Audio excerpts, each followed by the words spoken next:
Welcome back.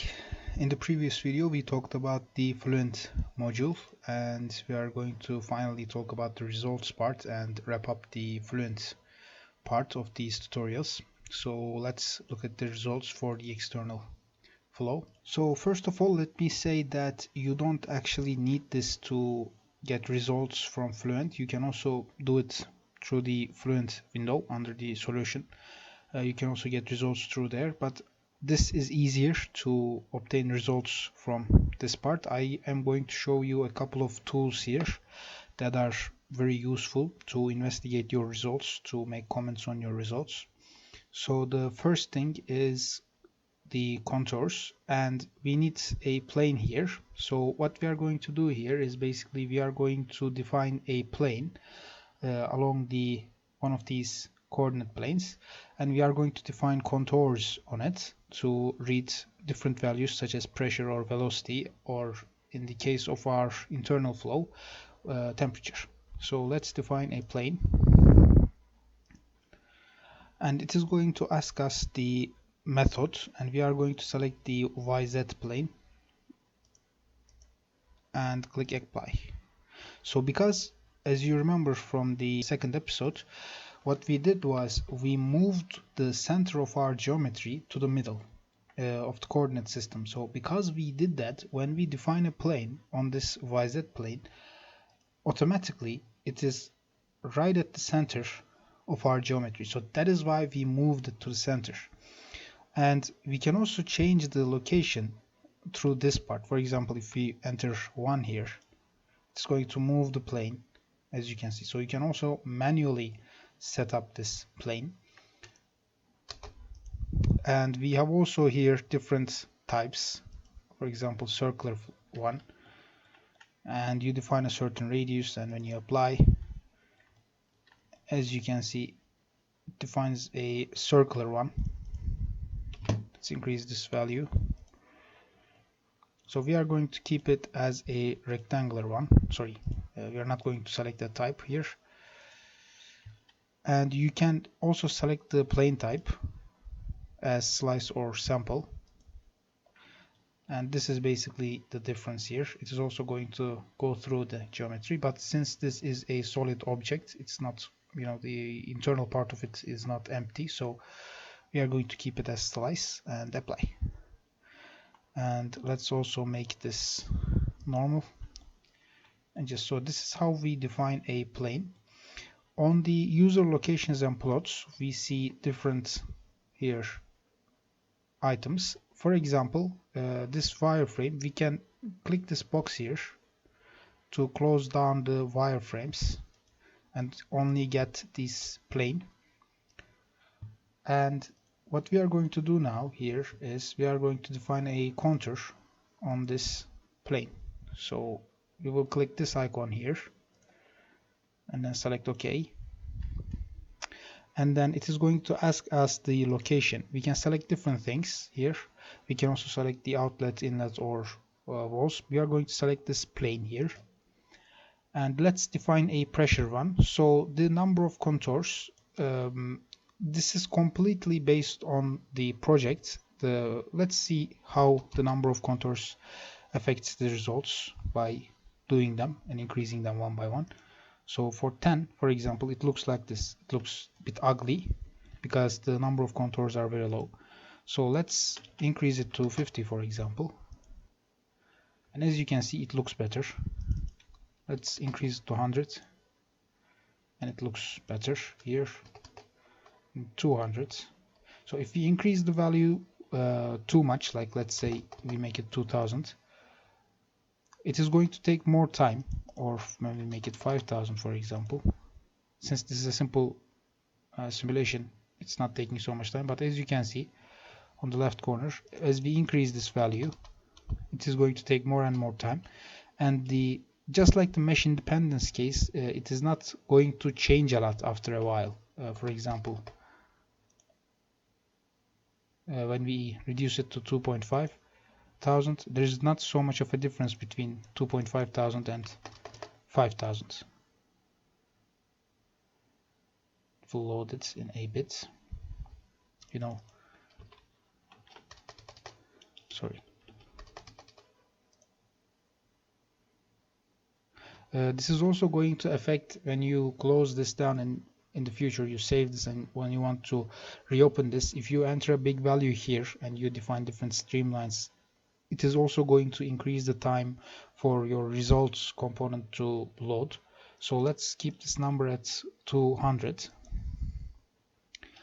And here we see the legend. This is the defined legend. We can access that through this one, default legend view. We can also define our own legends through this one. We can insert additional legends, but this is basically the default one. So we can change the position of this through this window. We can put variable and location. This is basically these texts. When you click no title, for example, it will remove the title. Or you can enter a user specified title here, for example, pressure values. And when we apply, it's going to write here pressure values. And when we select variable and location, it will say pressure and contour 1.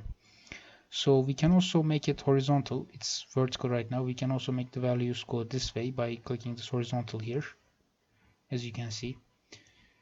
And the location of it. So right now it is selected as left and top.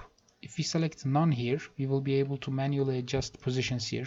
So let's select this as left and this one as none and make it 0. So yeah. Yes. So this way we can set up the position of this manually. We can also increase this value. We can also reduce this value to 0 here. And this is basically at the bottom left. And when we want to change the values here, we can select appearance. And this is basically how we select the font or color mode. And this is the text parameters. It says here precision and scientific. Let's say you want normal numbers here. You can select the fixed one here. And let's increase the precision to 5, for example, and apply. And as you can see, normal numbers will appear here. You can reduce this to 1, for example, to get rid of these values after the dot. As you can see, it's much simpler. So we can change the font here as well. Right now it's this one. We can change it to this. It's going to look smaller. The text rotation. We can rotate the texts as you see here, or change the height of the texts. You know.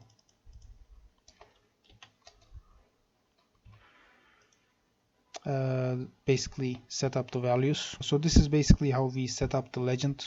And back to contour, we can also change the velocity here. We can also look at the velocity here through these variables window. There are different things here. First of all, let's bring this down by holding Control and the middle mouse button. Let's bring this down here. And right now, if you want to take a picture, for example, you can use this one. You can bring it to bottom and you can take the picture of this part here manually. That way your scale on the bottom will appear, your plane will appear, and your legend will also appear.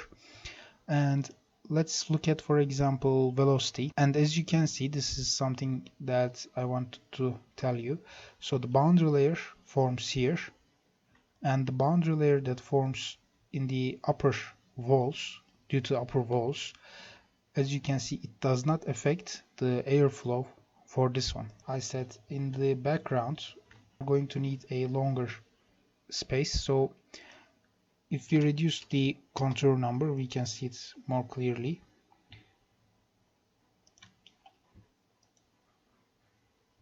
As you can see here, there is a longer velocity variation in the back compared to the front. It's going to take more space, so we make the back part of it longer. We can also check for different things such as turbulent kinetic energy or density of the air. Let's talk about streamlines as well. So the streamlines, we can close down the plane view here to just view the contour, by the way, or we can click here to close the contour as well. So let's also talk about the streamlines. So the streamlines, we are going to define it basically how the air moves. It's streamline, as you can understand from the name. We will select the streamline and we will select it for all domains, and we are going to define, let's first define starting from inlet. And when we do this, we have the option to preview seed points here. There is the number of points. This is basically how many streamlines will be defined. And when you select this one, you can see from where the streamlines will start along the defined point. So let's increase this value to 100, for example, and select this one. So our streamlines will be defined starting from these points. And it will be for velocity, and the direction will be forward. You can select this option as well to see how the air behaves, to see the both parts of it. And when we select apply, it's going to generate these streamlines. And we can also define these streamlines on a plane. This is going to, when we increase the number of streamlines defined on this plane, it is going to be more and more similar to the velocity contour. We can also preview the seeds here as well for the plane. And when we select apply, we are going to see the streamline for this. And the good thing about streamlines is not like directly taking them, but when we animate the streamlines, and in order to do that, we have this animation tool here, and we are going to animate the streamline one. You can also animate the planes to, for example, you can make the plane go forward and backward. If you have a changing geometry, right now this is a symmetrical geometry, it is homogeneous, it's same everywhere, but if you have a changing geometry, you can model its airflow by animating the plane here. So let's select streamline, and we can change the velocity here, and let's look at it from isometric view. And when we click this one, so it's too fast right now, let's stop this and let's slow it down. And as you can see, it is going to animate the streamlines. The better way to do this is to reduce the amount of streamlines. Let's stop it, close this window and go back to streamlines, and let's reduce it to 50. And when we once again click the when we go back to the animation window and once again animate this, it is going to generate these balls that follows the streamline. We can make it even slower.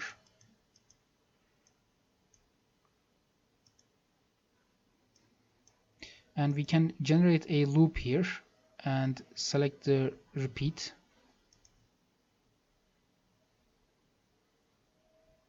So we can save our animation after we finish it through selecting this and selecting the video format, and then select this one. Let's close this window. And the final thing that I am going to show you is this probe command here. So what does probe does is it allows you to read a specific data from a point. So for example, we have this contour and we have these different values, but we want to know the pressure value at this specific point. For example, we can click there, or we can manually adjust the probe position. And for example, the pressure value here reads as such, or we can change the value. Look at different values at different points. And this is basically the results part. Let's also look at the results for the internal flow. We also applied thermal heat flux on that solution. So for this one, for the internal flow, we had this pipe. Let's also generate a plane. This one we are going to generate a plane along the y-axis, xy axis. And once again, we can check that the plane is in the middle. And let's define a temperature contour here. We were applying heat flux to this from the walls, as you remember. And let's check temperature for the plane.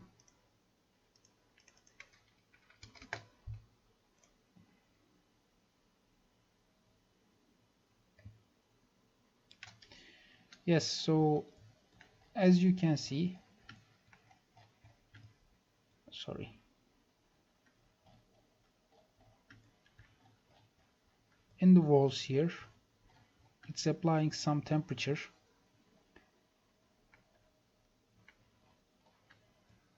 and we can see the temperature change. Once again, we can select this probe to read the temperatures, and we can select the temperature here. We can read temperatures here manually. The unit is Kelvin.